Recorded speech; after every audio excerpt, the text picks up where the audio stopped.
স্বরাষ্ট্র উপদেষ্টাকে আমরা বলতে চাই, ইতিমধ্যে আপনি অনেক ব্যর্থতার পরিচয় দিয়েছেন। আপনি সসম্মানে পদ ত্যাগ করে চলে যান। আপনি ঢাকা শহরের শিক্ষার্থীদের ভেতর যে সংঘর্ষের ঘটনা ঘটেছে তার রোধ করতে আপনি ব্যর্থ হয়েছেন।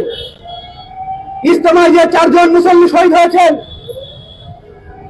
সেই তাদের যে হত্যার হুমকি দিয়েছিলেন মামুনুল হক, তিনি বলেছেন যে সাতপন্থীদের যদি ইজতেমা ময়দানে ঢুকতে দেওয়া হয় তাহলে তুরাগ নদী নাকি রক্তে লাল হয়ে যাবে।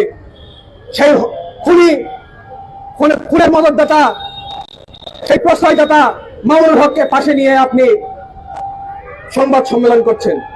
আপনি চিন্ময় কৃষ্ণ দাসকে সন্ত্রাসী হিসেবে আখ্যায়িত করে তাকে জেলে ভরেছেন। আপনি কেন মামুনুল হককে জেলে ভরছেন না? এই সম্প্রদায়গত বিভাজন কেন আপনাদের ভেতরে? আমরা আজকেও দেখেছি নাটোরে একটি মন্দিরে লুটপাট চালানো হয়েছে। সেই মন্দিরে পুরোহিত মহাশ্মশানে লুটপাট চালানো হয়েছে এবং সেই মহাশ্মশানের যে দায়িত্বপ্রাপ্ত তাকে সেখানে হত্যা করে মহাশ্মশানের যে সম্পদ, সেই সম্পদ লুট করা হয়েছে।